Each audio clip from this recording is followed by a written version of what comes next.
Good morning, everyone.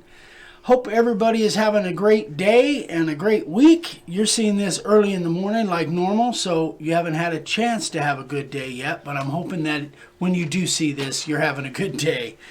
Anyway, I digress. So, we are doing a new project, and the template of the month, if you guys are seeing this in the right order, last Friday you saw the template of the month is a little leprechaun that Vicky found and made. Oh, there goes Mag. You heard something. Anyway, so this is the template for the month for March of 2021. And we also, again, if you saw Friday's video, you saw that we came up with a new layout template as well, which I think is really cool. It was kind of a, I don't know, Vicky and I both kind of messed around with it. We thought it would make kind of a cool little template for St. Patrick's Day. So, here's how we're going to do this. We're going to do this on a sign right now. This is the making of the sign, and again, you guys probably have already seen this.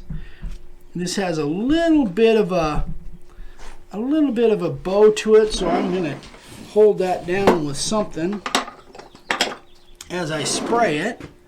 So what I've done here, and you'll see this as we get into this, I've masked this off because this is one of our panels, one of our door panels that we got from all that cabinet shop stuff, and it's maple, I believe.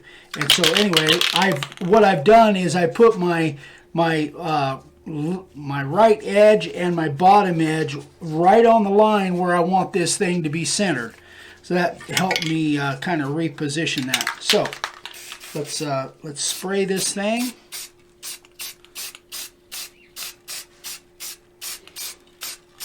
And this is going to present some problems that I've never really if I've done anything like this, it's been a long time because I can't remember that I have.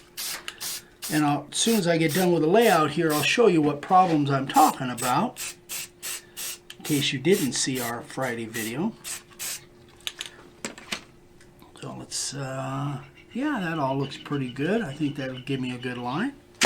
That looks pretty good. So now as I take this tape off of here, you can see that this is the reason I masked it off, because I didn't want any black to get down and get over to the edge and underneath that panel. So this presents a little bit of an issue, because how am I going to get my router base down in that groove and not hitting this stuff? So we'll get this all cleared away. We'll come back and we'll get to carving that, and I'll show you how I'm going to overcome that issue. All right, guys. So, guys and gals. So the issue here is that, if I'm carving this thing, then I'm going to be running into this ledge. And so I've been thinking about this for a little bit, how I was going to do that. Oh, that cord is in the way. So let's set that way. So I'm thinking, okay, I'll put some rails across here, like I've done when I've had cup boards, put some rails across here. So I was just thinking about it, and here's what I came up with as far as a solution that I didn't realize I already had. I already had a solution to this issue. So this is our 12 by 12 base plate that we make. We made these for a few people because they requested them, and then now we have them on the website. By the time you guys see this, they'll be on the website, and we can make this 12 by 12 base plate for any of the router bases that we already have. So this thing will span that, as long as I'm really careful that I don't let that drop down in there, and then I will just make the adjustment with the router bit and go down deep enough. This is about a 1/4 of an inch drop, something like that, so I have to adjust the router down far enough that it'll do my cutting while I'm up on the rails. And then the sanding issue, I'll deal with that when I get to it. I have an idea of how to do that. But anyway, so that's these things can come in handy. I wasn't thinking of this base plate as being used on a small sign, but if you do have a situation like this, which doesn't come up very often, but it allows me, I have a lot of these panel doors that I just had nothing I could do with, but I really like this maple and I like this look. I'm going to put a nice edge around the edge, and I'm kind of curious to see how this is going to work out. So I am going to get this all set up, come back, and we'll be carving. Go. All right, folks, here we go. So I've got the profile bit in, my standard profile bit, although it's ground a little bit, so it cuts a little bit wider, but I think I've got plenty of room. I'm going to get the leprechaun done and the 4-leaf clover here, and then then we'll come back and we'll take care of the letters afterwards. So let's see how this works out. I've got it set it was about 1/4 of an inch right to the surface of the board, and then I set it, just kind of eyeball it what I think is going to be right, but I may have to adjust it as we go. Here we go.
Alright guys, here's what I realized as I was starting to cut that is, and I've got my, this base is not sliding very well at all. So I'm going to put some paste wax on there. It's over on this side. This is what I use now in,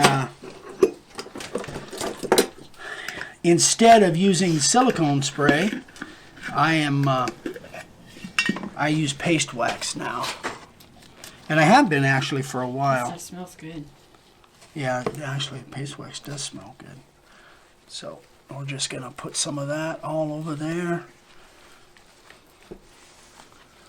Hopefully that will let it slide a little bit better.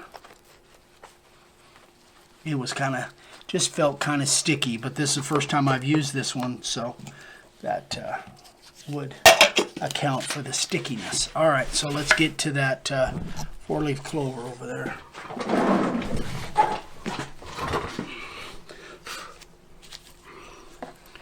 You good? Mm-hmm.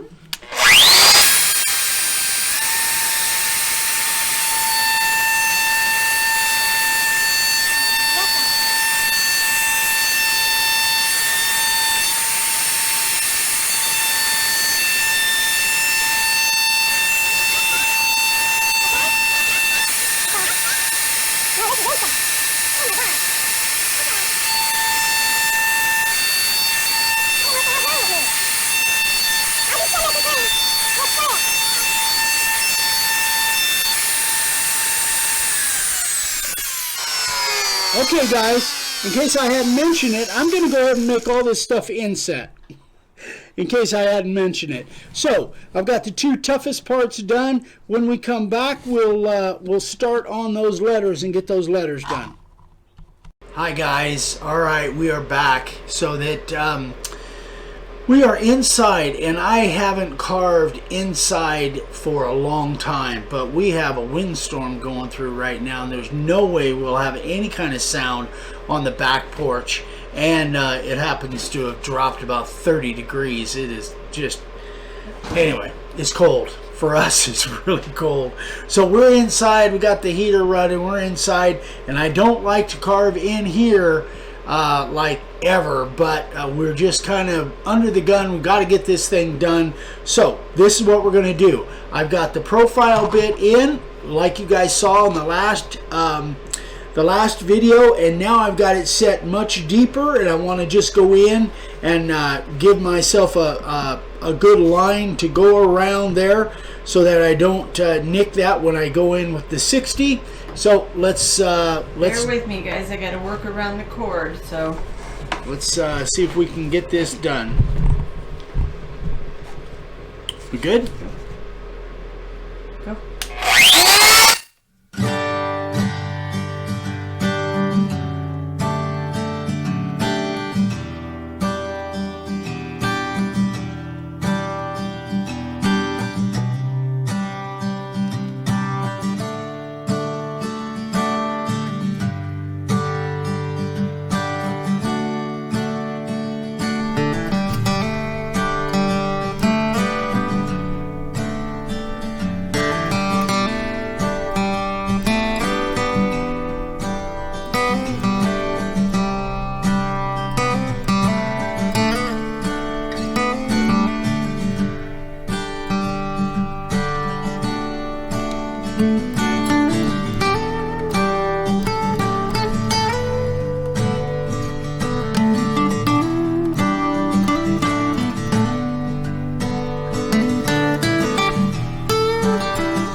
So that's all I need to do with the profile bit. Now I'm going to put the 60 degree in. We'll get these letters done and then all of this little texture in here. We'll be right back.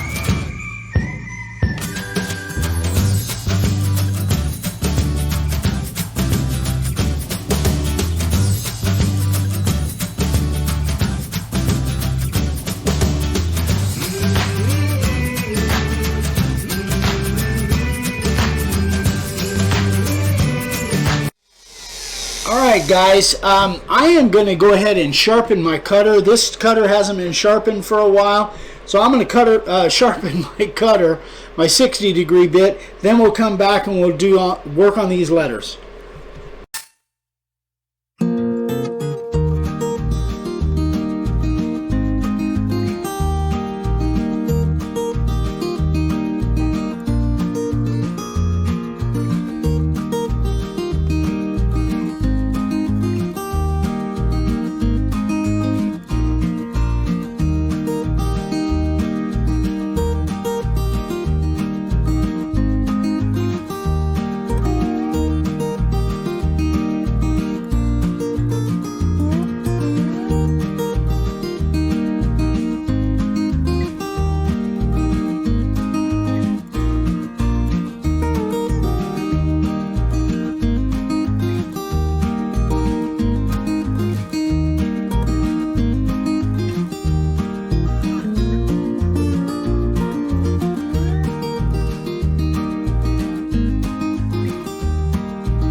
guys, so I'm going to do the rest of it off camera. Then when we come back, we'll be spraying. I'll go in and take this stuff out, take out the little pieces, the high spots there.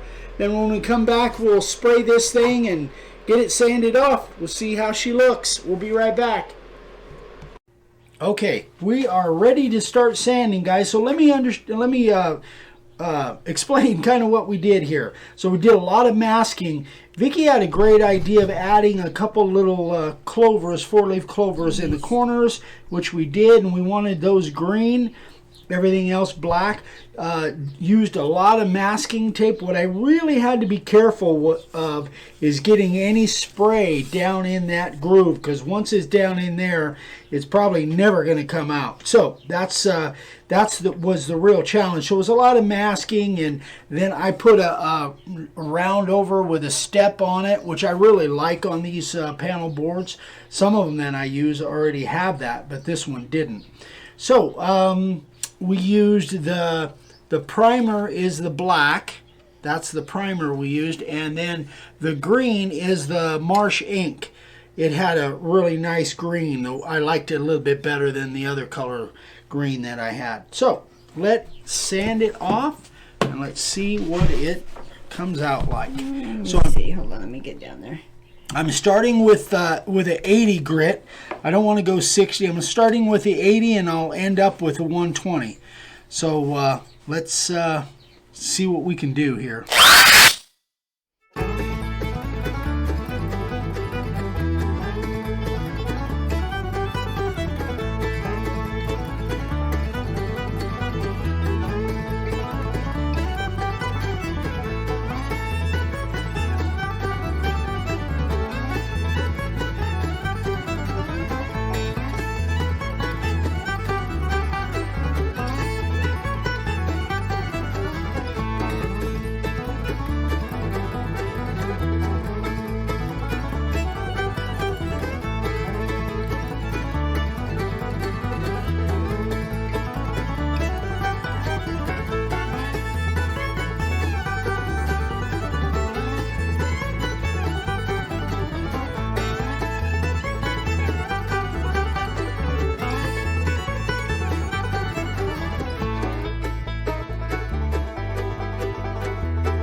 I didn't have that thing clamped in there as good as I thought I would. Anyway, that, guys, in case you're not familiar, this is just what they call a sanding stick or a sanding belt cleaner. I've used these for years. They're great at elongating the life of your abrasives, either sanding belts or discs in this case. But they really work well. I like to put it in my vise, and once in a while it pops out of there. But anyway, it makes a disc last so much longer. All right, so let's move over to the random orbital, and we've got an 80, or excuse me, this is a 120, right? Yeah, this is a 120. Nope, this is an 80. I need to put a 120 on there. Because I want a finer sand. Sorry about that, guys. I thought I had a 120 on there.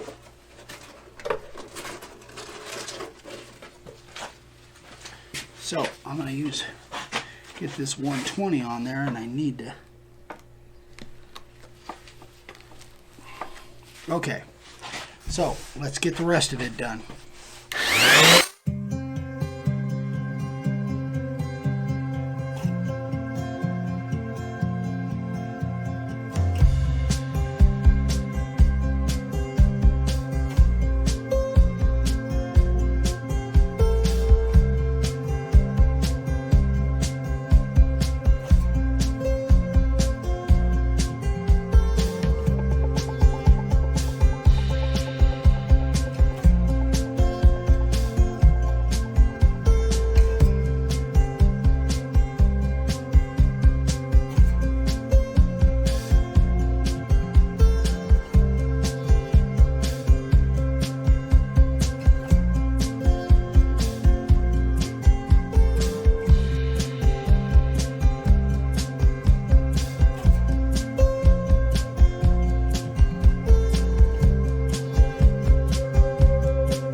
Okay, let's blow it off, see what it looks like. I'm going to get this back to slow.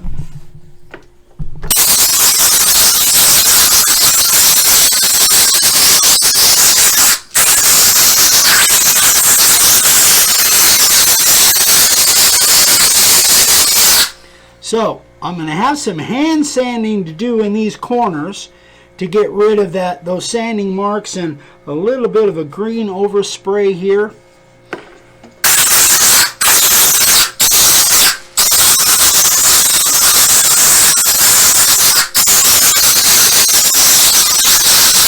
And here's what's really surprised me. You guys probably saw I spent a lot of time in this corner. It's because that green ink, I've never had it do this, but this is maple, and I don't have a lot of experience with maple, but this was really surprising to me. I've got a little bit of a bleed going on here. I got most of it out. There was some on the other corner that I got almost all of that out. I don't see any of that left, but I definitely have a little bit of a green bleed here. So I guess if I'm going to do these in the future, I better put some sealer on here before I start spraying some green on there for sure. But anyway, all in all, I'm pretty happy with it. I'm going to grab some sandpaper and sand this all off on the inside on the corners because my random can't get in there, and then we'll be back and put a finish on it. All right, there we are, you guys. So the way I got the kind of the circular stuff that needed to be sanded, honestly, I went back to old school, just a sanding block, and just sanded the ends and in the corners with the sanding block, and it worked really well. So sometimes you got to go back to the basics, but it worked. This is a 220. Definitely, if you're doing that, definitely go with the grain. You do not want to go against the grain. You guys already know that, I'm sure. But anyway, all right, let's see. We're going to do the edge first, and let's see what this thing looks like with a finish on it.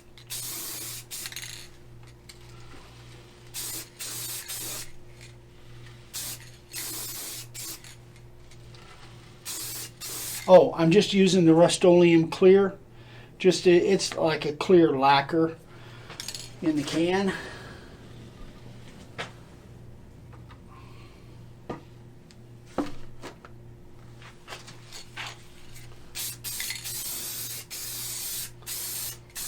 Not a big, huge difference in color when you put the lacquer on this maple.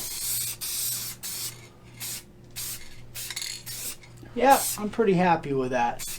We do have some a little bit of the green kind of bled, and it really shows up when you put a clear on it. But all in all, next one I do, if I do another one of these maple doors, then I will definitely seal it up before I spray any color on it. But all in all, I am really happy with it. Not perfect, but it's as good as I can do for what I know right now. Anyway, guys, I hope you like this. I hope this was helpful.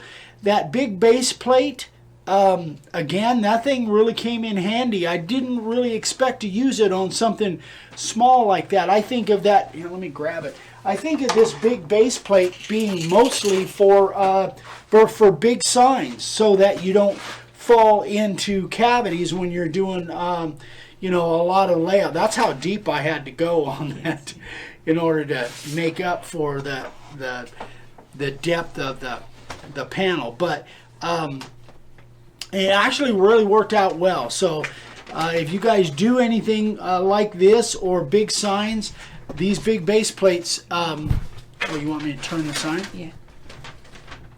Just a little bit. That better? Yeah. All right.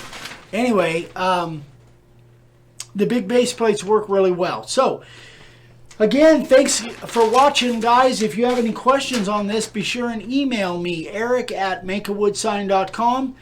And we'd love it if you would subscribe. If you haven't subscribed yet, I don't think I've mentioned that lately.